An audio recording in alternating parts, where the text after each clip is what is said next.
All right, I think we'll get started. People continue to filter in, but I'll be doing some intro for a couple minutes. So welcome to SDB 308.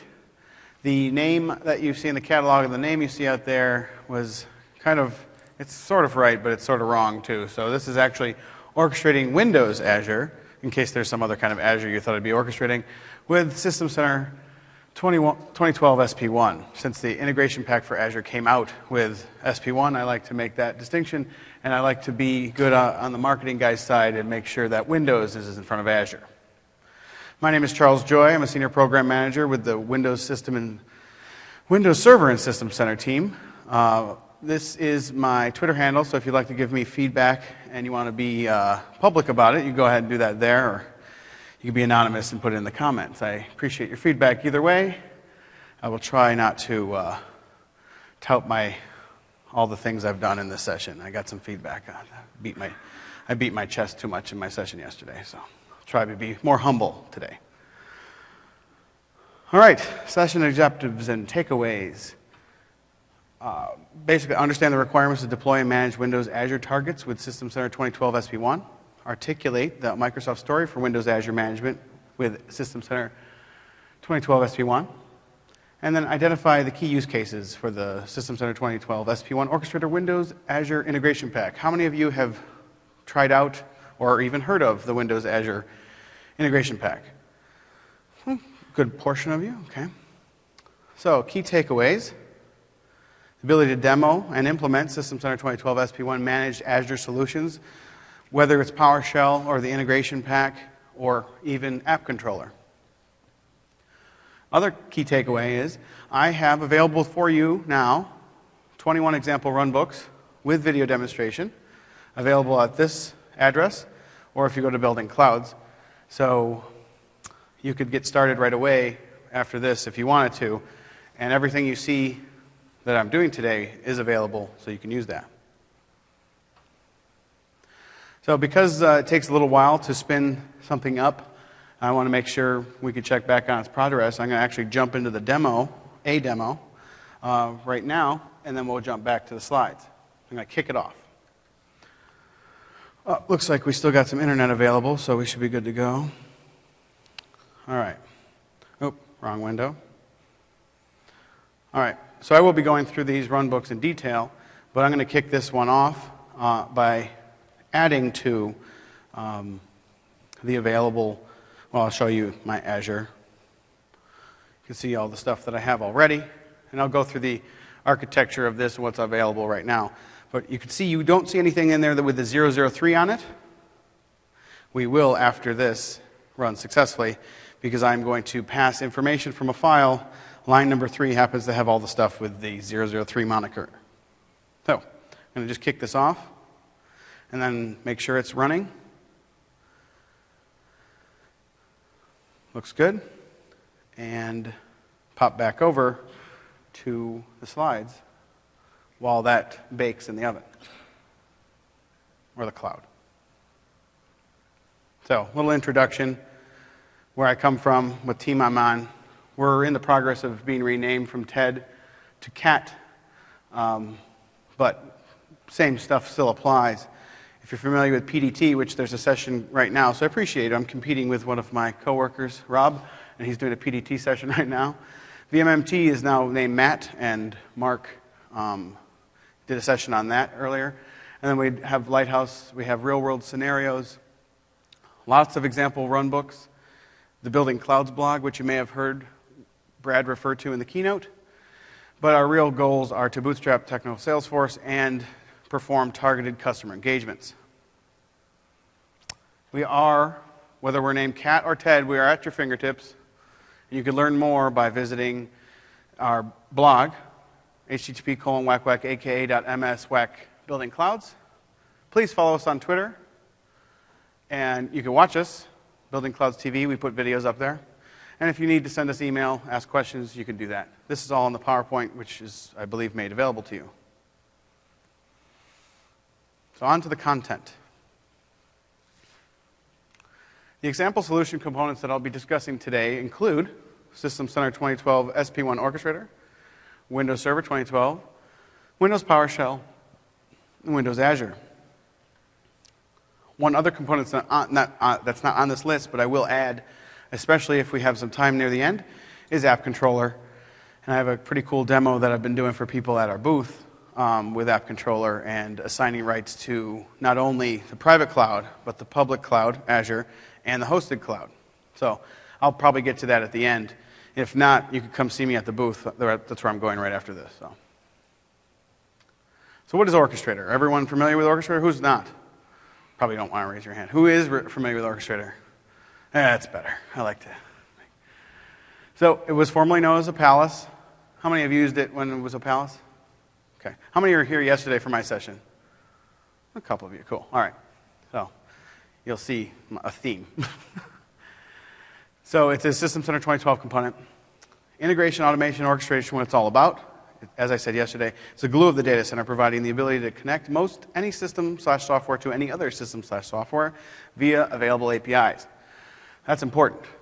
Now Azure, because it's sort of a moving target, it's in process all the time because it's available, it's a service. Lots of things have changed in the past, even 6 months, but a year. So the integration pack, when it was being developed, a lot of the stuff was in motion. So a lot of things are different from when it was in beta and what it is now. But now there's the integration pack, there's a solid PowerShell integration point, and of course, App Controller. And Orchestrator can obviously execute PowerShell, it can interact with App Controller, and via the integration pack, it can interact directly to Azure via the known good APIs. It's all about simplification of the data center. One-stop shop for data center automation and management. And that data center could include private or hosted clouds, and of course, the public cloud to include Azure. What is Azure? I assume all of you have an idea what Windows Azure is. This is straight from the website. So it is a public cloud. It offers off-premise resources and features, and it's really simplification of service. And like Orchestrator was a one-stop shop for the data center, it is a one-stop shop for cloud services and management, public cloud services and management. This is all about a better together story.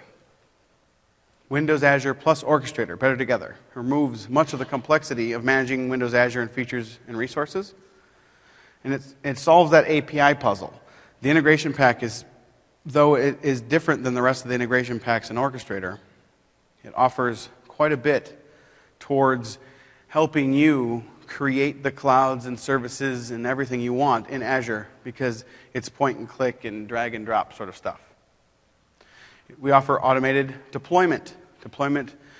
Right now the deployment of Azure resources, too many steps, too many clicks, not anymore.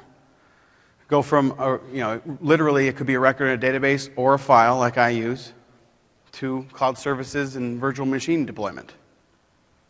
We also automate the deprovisioning. Are you worried about leaving resources up there? Maybe you did a demo and forgot and let it run for days and you're being charged.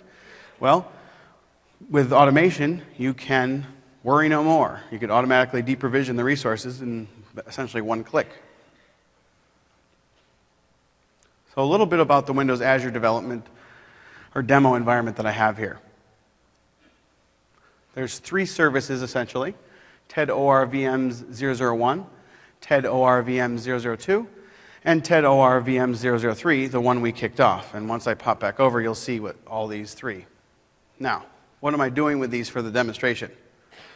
Well, the VM for the TED OR VM 001 has already been created. It's just in there. It's like a catalog. It's in my library.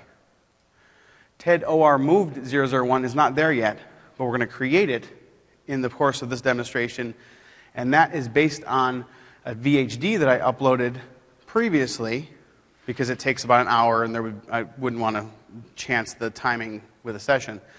But I'll show you the runbook that I used to upload the VHD via PowerShell.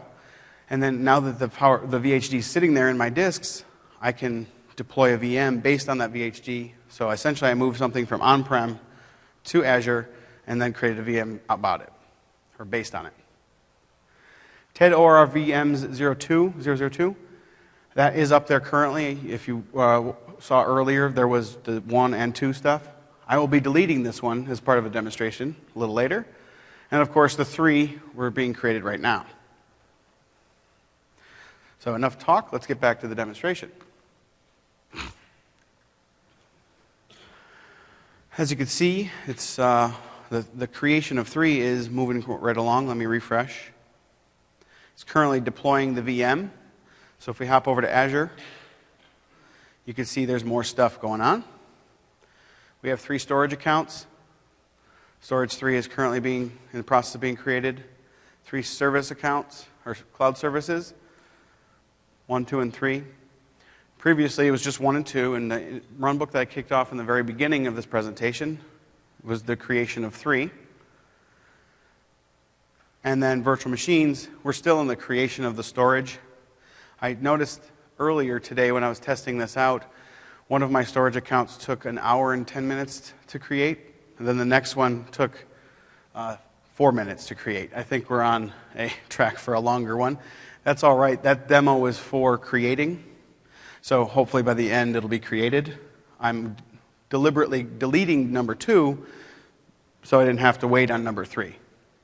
Now this is, I don't have an explanation for that. I am doing everything exactly the same, but sometimes, oh, it just finished, so I could, I was a little premature on that. But the time will vary, depending, even though you have a run book that executes the same exact thing every single time. So if you're going to play around with this stuff, be patient. And I'm using a work-based account, so who knows what, if I'm limited to certain things and speed. So your mileage will vary. Virtual machine, you can see that number 3 is being created. Well, let's get to what's actually happening in the runbook.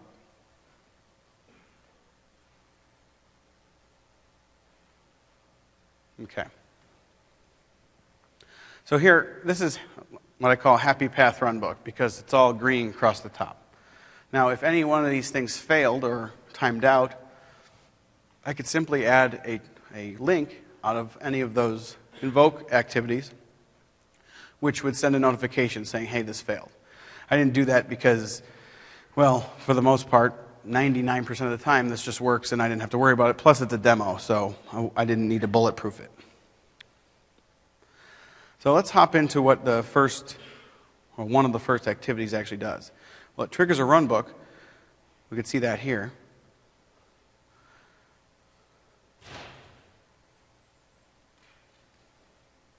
Over here, which by using the integration pack for Azure, Windows Azure,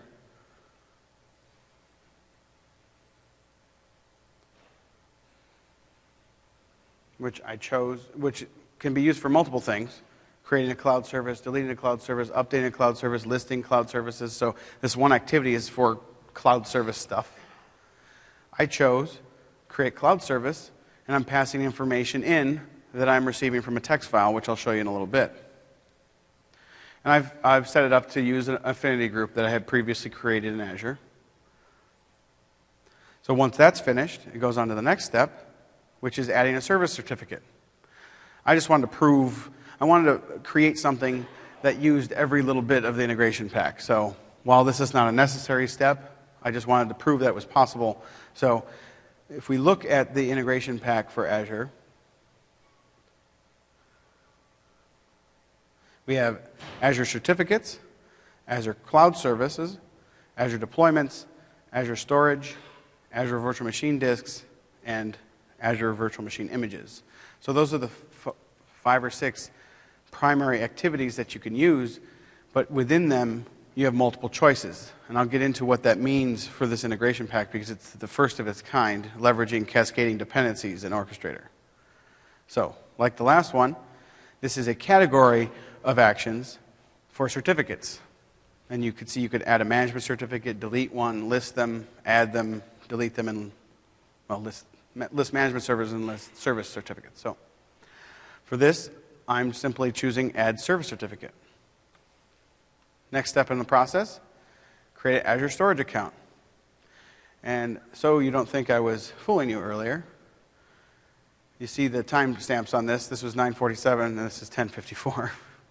And then the very next one took 4 minutes, and the one I just created right now took 4 minutes. So I actually jumped the gun, thinking that it was going to take. So 4 is the average. Sometimes there's an anomaly. And that was probably just because I was getting prepped for a demo.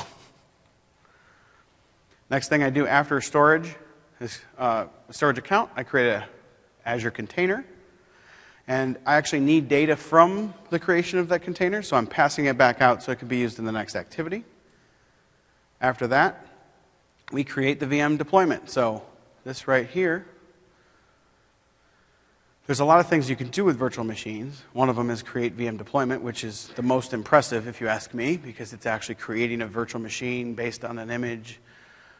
But you can add a VM instance, which I'll show you later. You could get a VM instance, delete a VM instance, start a VM instance, restart, and the list is right there. The other thing you could do is add an endpoint, which means I could automatically add a RDP endpoint, specify a port, so then I can have a RDP file and go right into it, and I'll show that in one of my last demonstrations.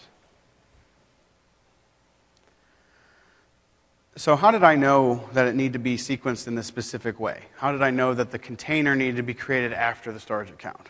Because the integration pack doesn't give you any indication of what sequence.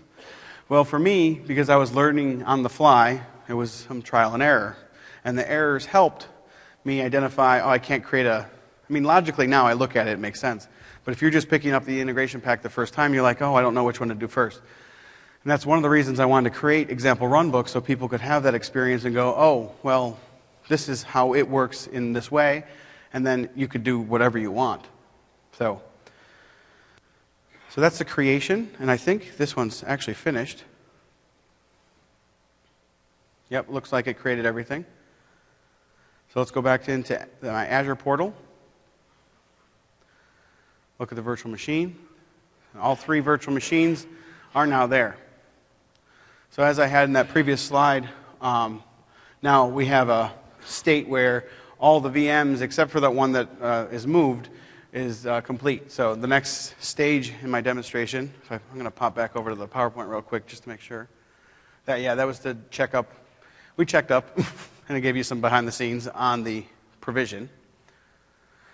Now, right on cue, is I'm going to automatically deprovision a cloud service virtual machine and its dependencies from Windows Azure. I'll pop back over to the demo environment. So, as I stated earlier, I was going to get rid of 2.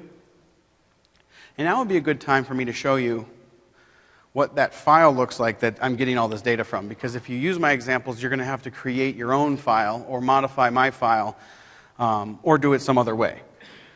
I chose to use a text file because I didn't want to have to create a database table or anything like that. I could have just put everything in a bunch of variables, but that gets kind of messy too. So instead, for my deployment, I chose to use a text file. Now, could I have created a bunch of configuration items in Service Manager and then read from Service Manager to populate Azure? Absolutely. Would that be a better demo? Probably. I just thought of it right now. So, in lieu of that, I have a text file. And this text file holds all the information that I possibly would need to run those runbooks. So, when I chose line 3, it read all that line 3 and it leveraged all that information. So let's take a look at what this information is. This is obviously the name of the service, the description of the service. Well, I don't know all these, I didn't memorize them, but there's I know this is the affinity group, where the PFX file is, the password to that PFX file. And of course, this is unsecured for demo purposes, but you could do what you could encrypt that information stored in Orchestrator or whatever, but this is literally just demonstration stuff for me. And it goes all the way down to the end if we scroll. And let me give you a gotcha here. Using the integration pack for Orchestrator, it needs the real name of the VHD image that you're going to use.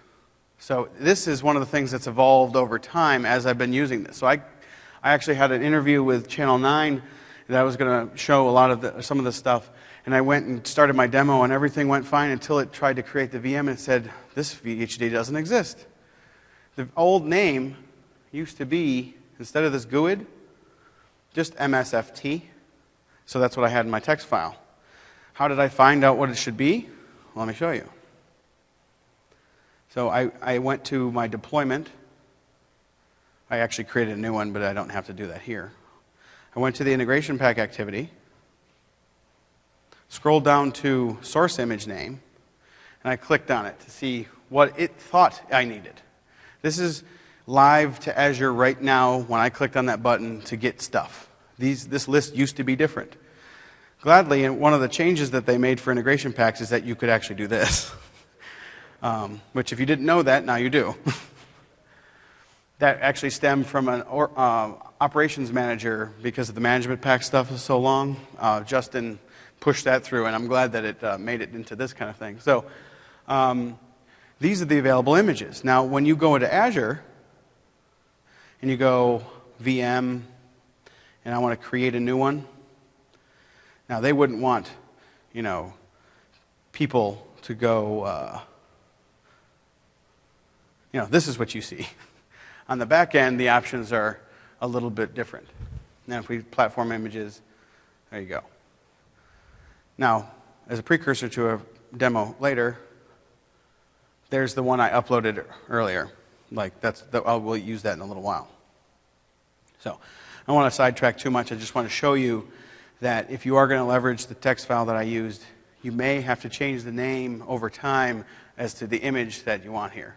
Now, you could write a PowerShell script to get the available ones and then leverage that. But just be aware that these have been changing. I don't know if this is the steady state now by GUID, but it might be.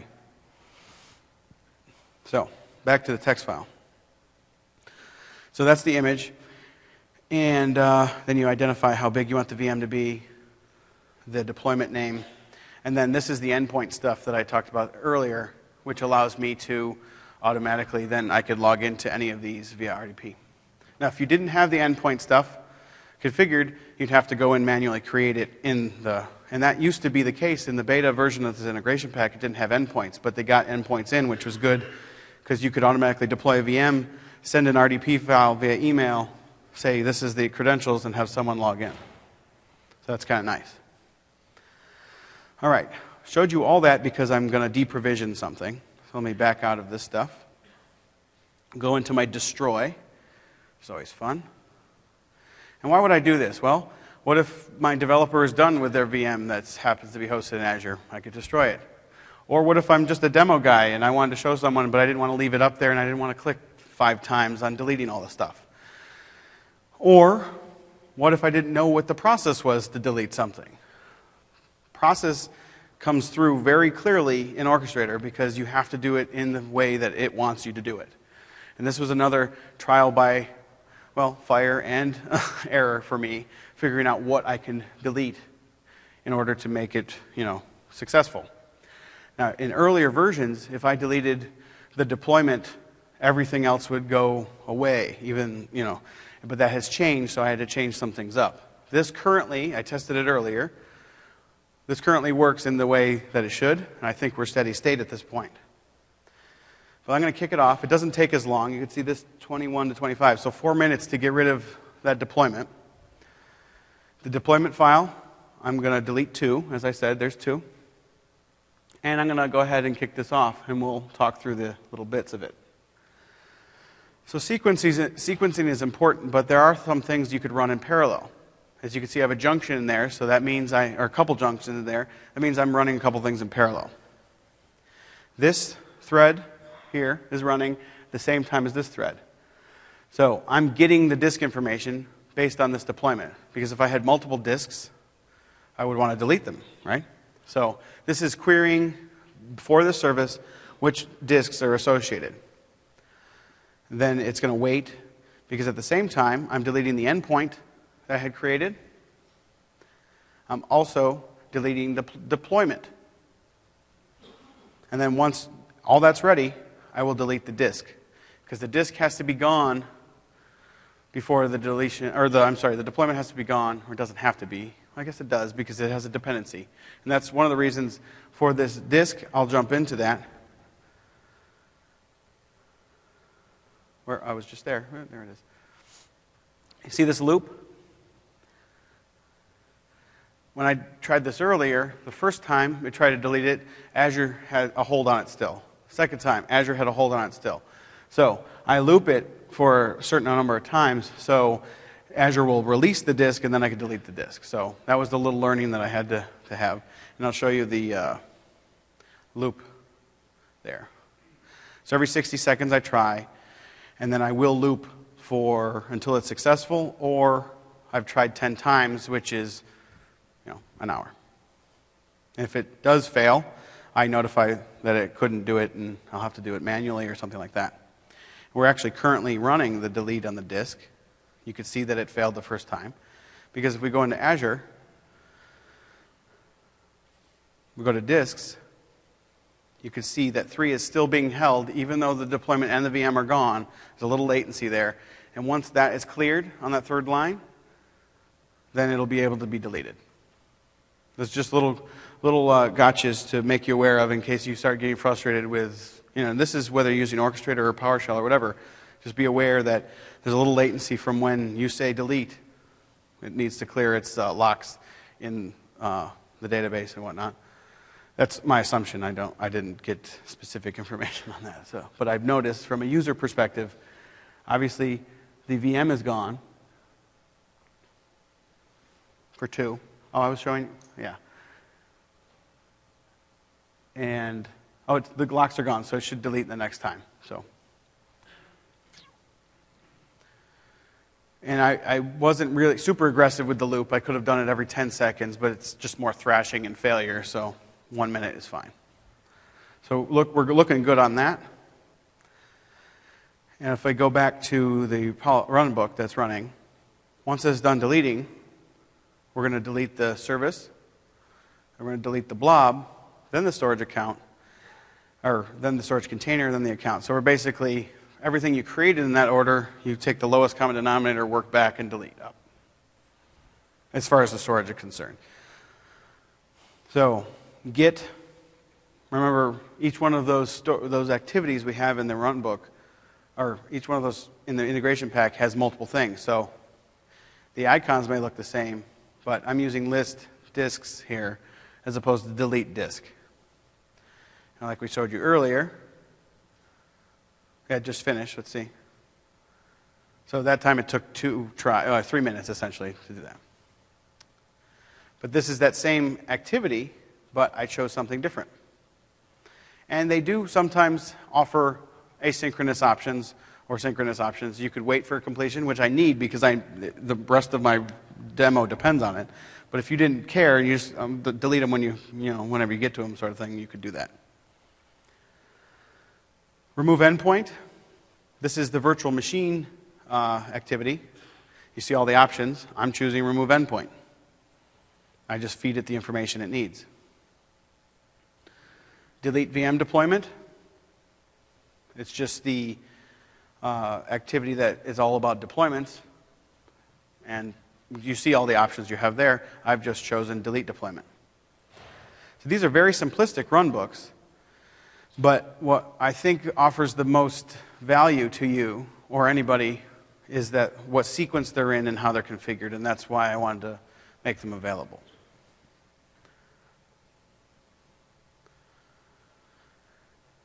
Blobs are a little different because the delete blob, I don't know what the blob, I can't memorize the GUIDs that are associated with the blob. So you do a list and then delete.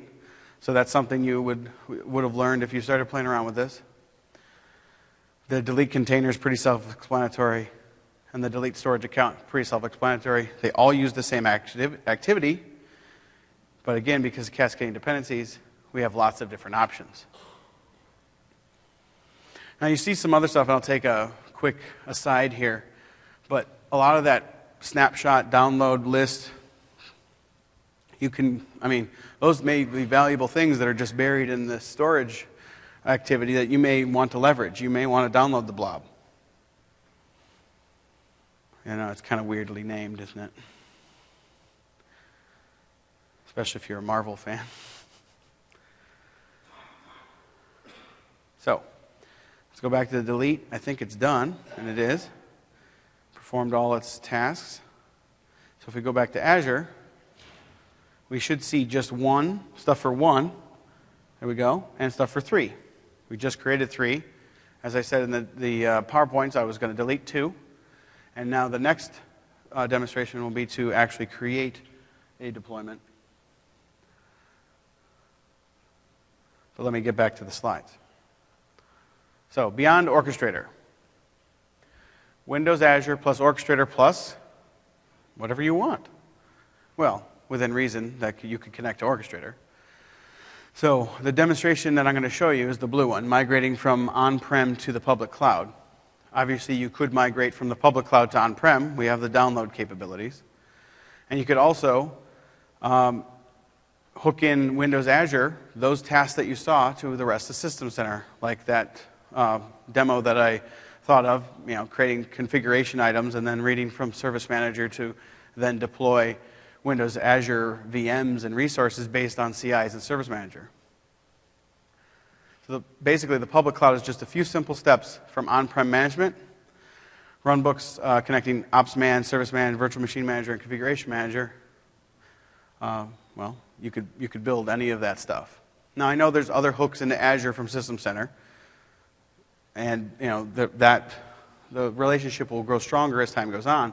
But right now, you could use Orchestrator to hook anything. If you have a process in mind, you could use Orchestrator to go ahead and do that. So let's get to the next demo, which is to automatically migrate an on-prem VM to Windows Azure. All right. So if we go to virtual machines and disks, we could see that we have the one that's for 1, which is the top. We have one for 3, which is the middle one. Then we have this one that doesn't have a crazy name in it, not attached to anything, still associated with my subscription, but it's called TED Uploaded 001. Let me show you how that got there. And I included this in the deliverable that I put on TechNet. But 2 days ago, I don't know which one it is, but I did leverage this PowerShell script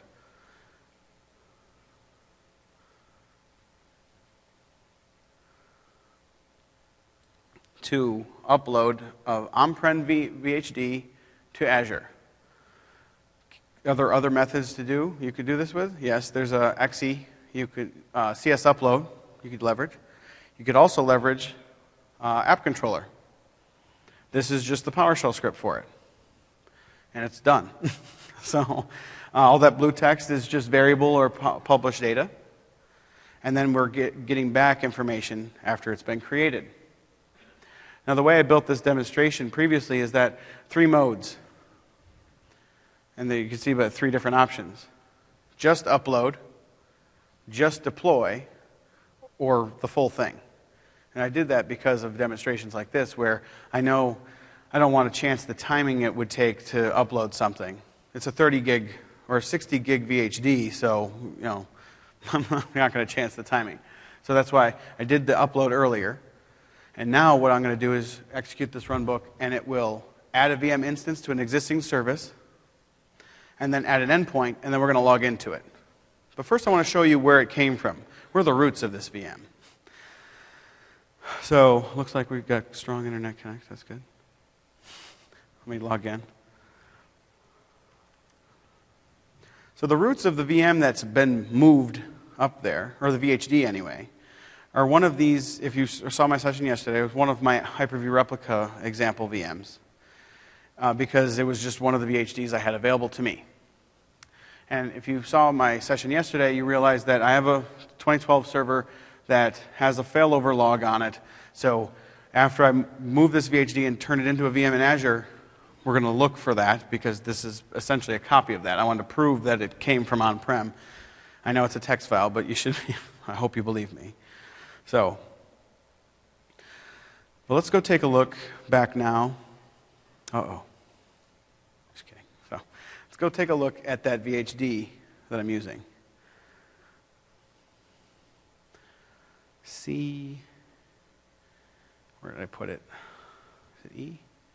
There it is.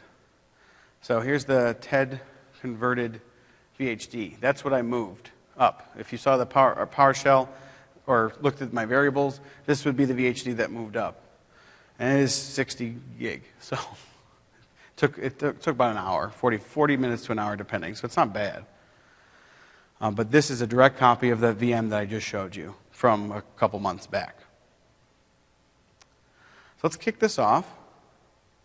I'll show you the options I have baked in here. EVHDs is where it's getting it from. TED converted is the name of the VM. What's the deployment name I'm going to put it in? Well, I have two options right now, one or two, as far as services are concerned, one or two. What do I want to name the destination disk? Or what is the destination disk named? VM name, service name, and I've chosen just deploy, and it's going to be extra small. So, you saw the option there, just deploy. The other options were full and just upload, but I already did that. So let's kick this off. This takes about 4 minutes, 3 minutes. It's already running. And as soon as this is finished, what I'll do is I'm going to log in to the VM because it'll already have an endpoint, and I'll show you that it's the same VM that I had on-prem earlier.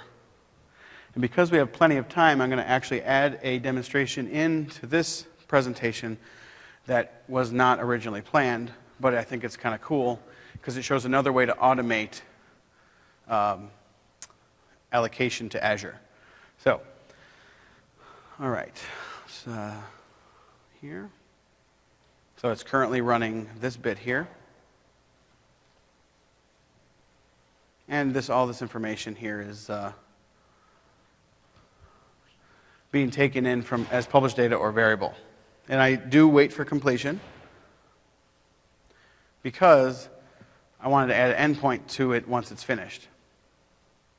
Now, this particular action, which is add VM instance,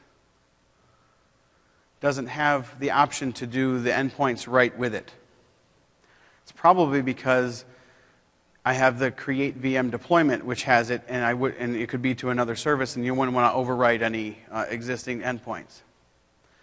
But if we check back here and go to the create VM deployment, endpoint is an option. Same activity, different action, takes a lot more stuff, but here's the endpoint stuff.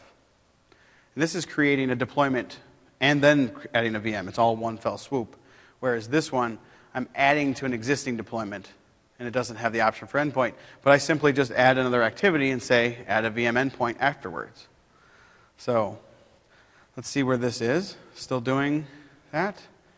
And we can already see there we have a little update in the Azure portal. Our TED OR moved 001 is starting up. It's been created based on the VHD. And if we go into the disks, we'll see that that uploaded one is now attached to TED OR moved 001 with rewrite capabilities. So essentially, you're just waiting for that bit to finish, and then we'll log in. Now, so you don't sit there and get irritated with waiting, let me start up the other demo.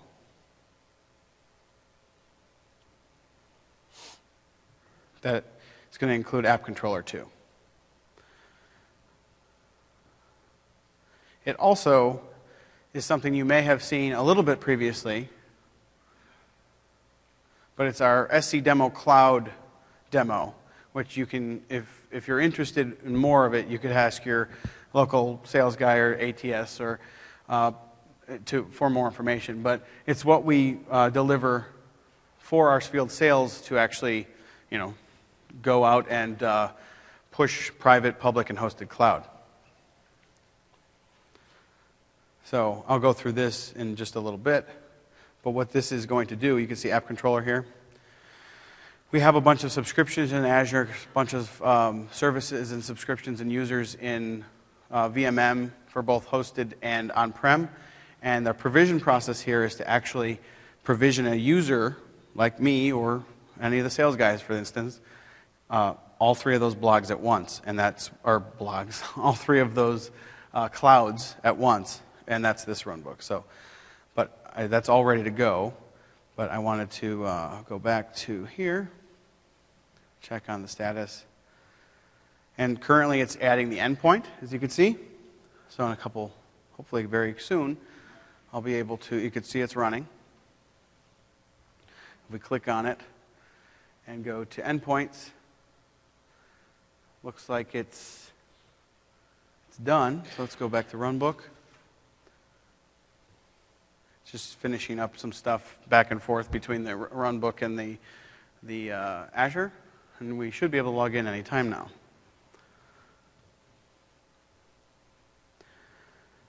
I believe this also has the ability to download the RDP file. I didn't do that. Let's see. One of them does. That'd be a good addition. Was it there? We get. Ah, right there. So I could have put that as the next activity, get RDP file, put it on a share, and then someone could access it or email it or whatever. So, which is nice.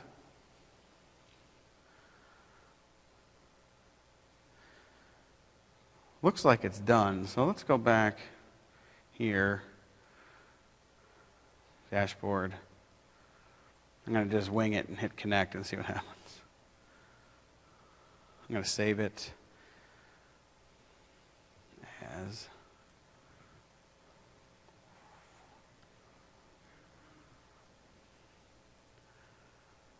I'm going to replace the one that's there and then actually hop over to the other machine and go to that location. Oh, wrong file.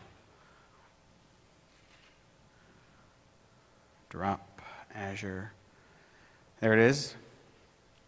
Connect. I got to remember the password. Yes. Oh, look, it got connectivity. Looking good. And this is, so you don't think I'm fooling you. You can see it's tedorvm001.cloudapp.net up at the top. There's that failover log. So this is the VM. It's currently in Azure. Used to be on-prem. The process is convert your VHD, and it has to be a VHD fixed.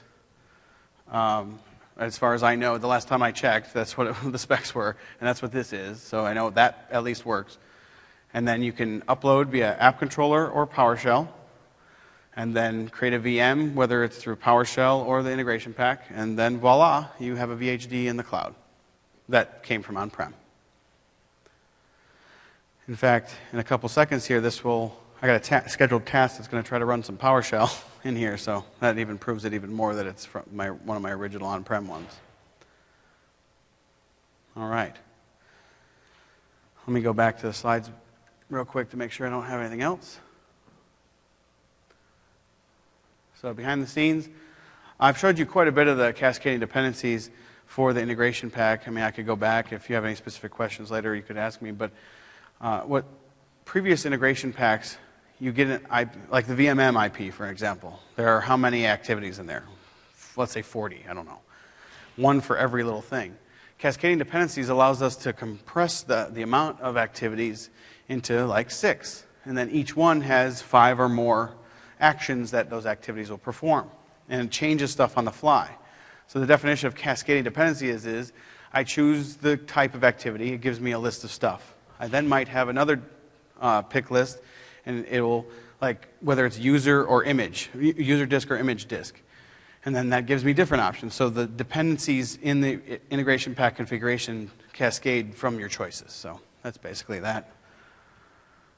Okay, that's the end of the PowerPoint, but I do want to show you that extra demo since we have time.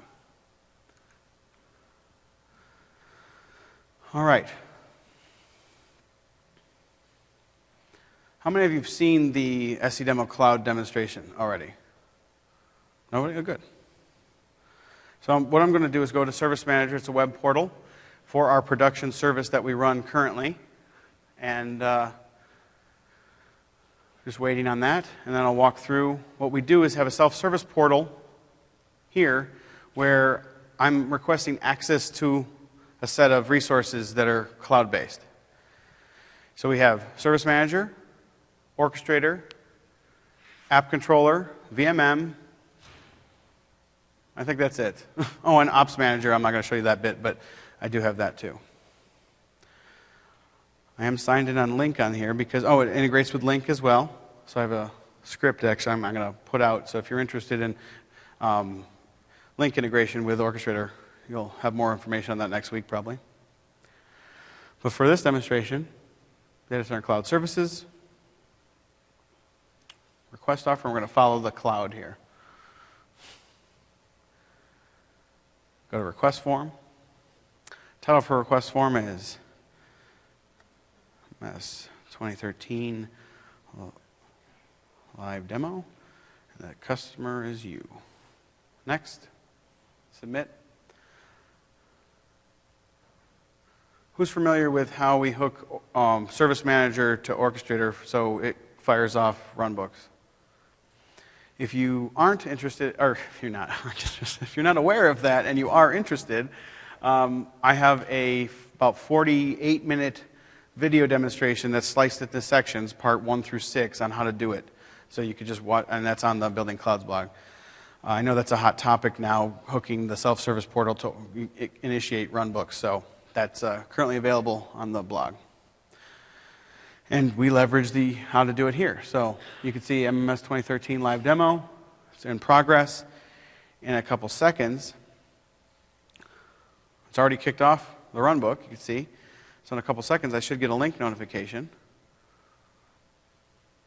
that I have a cloud available to me. But it's not just one cloud. It's so much more. Because if there's the link message. Now, currently, what the sales guys know about this, because we offer this as a service to the sales guys, is that they go to a app that's hosted in a private cloud, and then they run through a demonstration on this, on how we could use App Controller to upgrade and service and then roll back. I'm not going to do that for you because that's not specific to Azure or public cloud. What I'm going to show you is the stuff they don't know about yet, and if they watch this, they'll know. So it's kind of an advertisement. In this runbook, this top line was just that part of it. I tacked onto it the ability to give permissions in App Controller for that same user, and then we've done some stuff behind the scenes to give them access to Azure as well. So if we pop into App Controller, which is the best place to show all 3 types of clouds if you have them set up.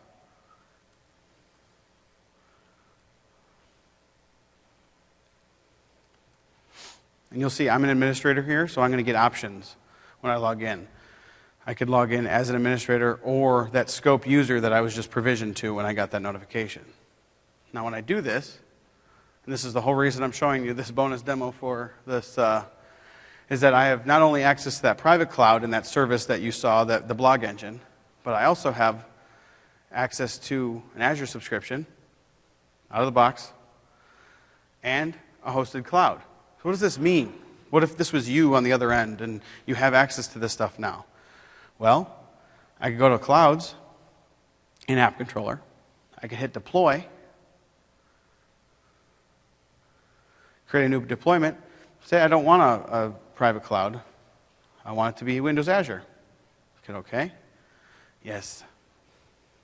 Now, what kind of deployment type do I want? Do I want to deploy an image like I just did via Orchestrator? I could pick any one of these things. Or do I want to check my library and see if I have an app up there? So I could click there and basically configure this. I create a service. Let's see. MMS demo, MMS 2013 live AZ demo. Let's try that. MMS. Oh, for some reason, MMS 2013.cloudapp.net is not available. We'll try that. All right. Remember, this is all app controller. It's all point and click. The automated version of this is via Orchestrator, obviously, or PowerShell. Choosing that. And essentially, this kind of looks like a service template, right? But it's app controller's version. I want this to be a production deployment. I want it to use the latest version. You have, obviously, options. And then this is MMS 2013 prod.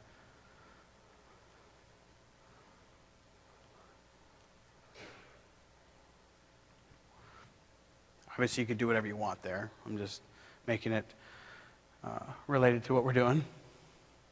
And then I just look in my library again, make sure the other part of the package is there. It shows me here it's a web role, which I knew. Hit deploy. Now right now, App Controller is taking care of the deployment, the essentially automated after you click all those things, deployment of this service that we're going to see here. Now you can see the little icons a little different. You can see that Blog Engine app for my on-prem, which is this. And of course, this one is being created. And because I'm an admin in Azure, they wouldn't have access to this. I can go to Azure. This is a different subscription than what I was using previously. This is our team subscription. I have a MSDN subscription. So this is my other one. You see here in services,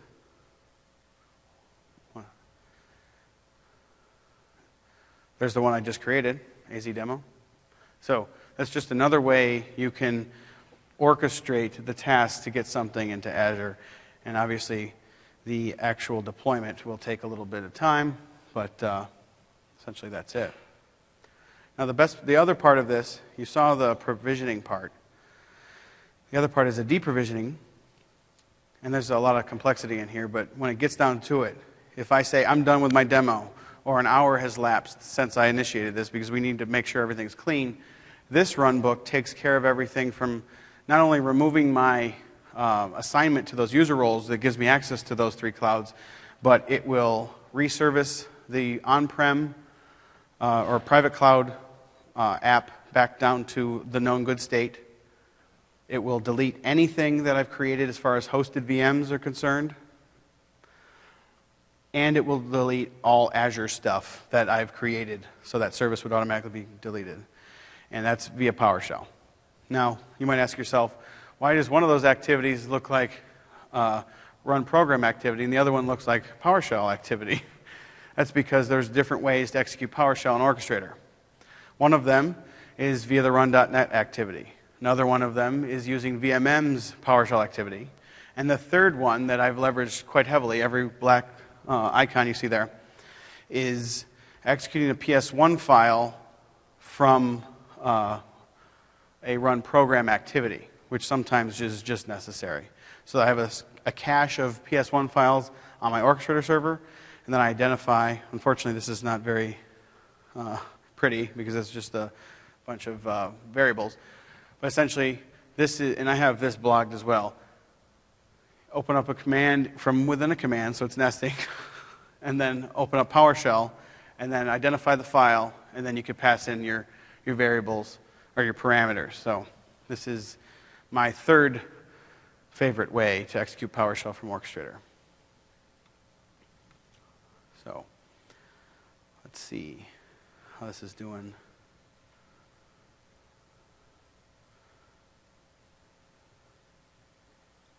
I think we're good here. It takes a little while. I don't think I can go to the app itself and it would be finished. Let's check in on App Controller and see how it thinks it's doing. It says it's running. I guess it says completed. But I'm not going to be disappointed if it tells me it's not ready.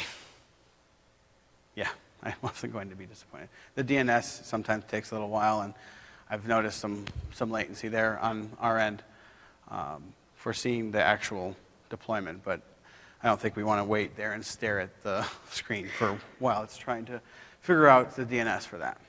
So let's see. So that was the extra demo. I just wanted to show you that I think it's really kind of cool that we can orchestrate the creation there, and that, obviously that wasn't there before when I logged in the first time. The provisioning of access to all three clouds. You can see them all in one place, and manage them all from one place. So it really makes the story more cohesive, and it brings it closer to home. The clouds aren't so far out of reach. How's that for a cheesy line? So, and essentially that's all I have for the demonstrations today. I'll give you 4 minutes back, obviously 19 if you don't want to ask questions. So feel free to stay and ask questions, or cut out early. It's fine. So go get some lunch. So thank you very much for your time.